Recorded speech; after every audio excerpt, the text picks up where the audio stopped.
My name is Abdi Kareem, and I've lived in Sheffield most of my life.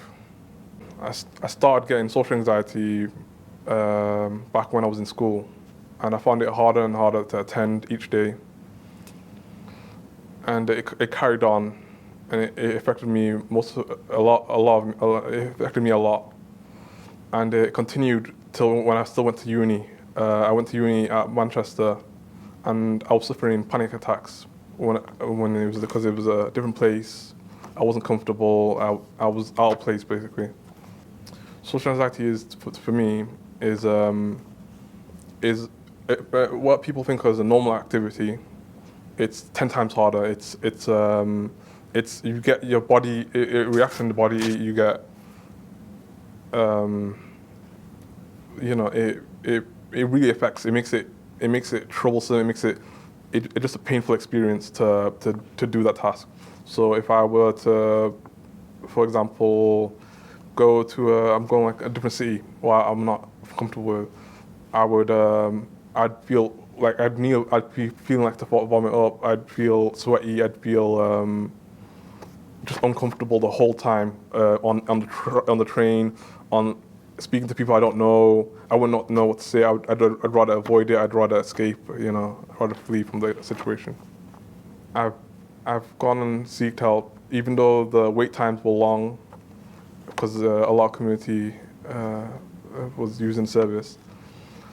I was thankfully able to get help, and in a form of through as a counsellor, in a form of CBT, cognitive behavioural therapy,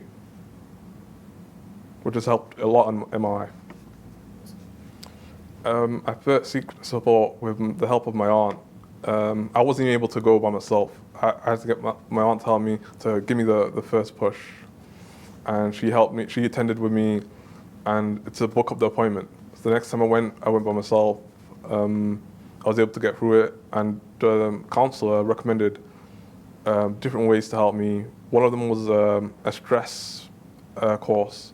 Will teach you about stress and stuff, the effects on the body and stuff like that. Months later, like nearly a year, I was able to, after recommending CBT, cognitive behavioral therapy, I started doing that with my therapist, and it brought me out of the cage I had myself in. I wasn't able to leave the house for so long. I could count the number of times I left my home with one hand in a year.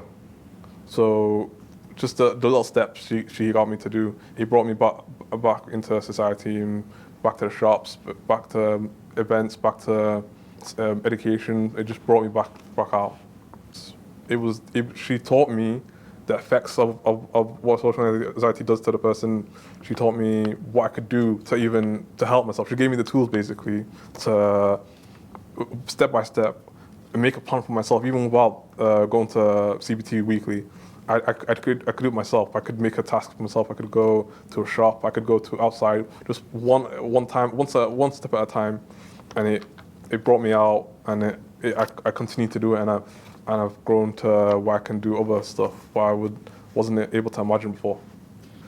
I do, if sometimes it falls back, I go back to my routine, but just having the tools, the knowledge, it's basically, you can use it to go back. You can do the exact same thing. You can do one event at a time. You can go to a social event. You can try one step at a time.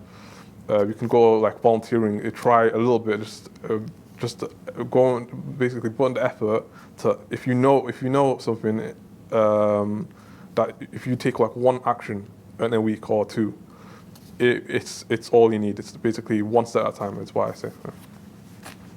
When I withdrew from university because of the social anxiety getting the better of myself and shut me out completely, I was at the lowest point. I didn't think my life would get better. I thought I'd stay like this for most of my life, but it troubled me. I don't think it was going to get better, but it showed me to aim higher than I was even expecting to. I thought I'd be able to do at least one little thing, but it made me to aim high myself when she gave me the tools to plan ahead and prepare basically, and look back at how I was feeling, you know, my safety triggers or something like that, and my safety behaviors, and just drop them one bit at a time and come out my shell.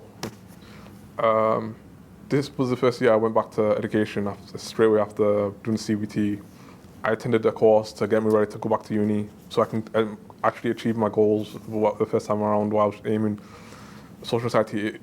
I thought it crippled my life, and being able to go back at it with tools will make the effects of social anxiety go less and less. It's still there, but having the tools to combat it is what I really want to share with people that are in similar situations.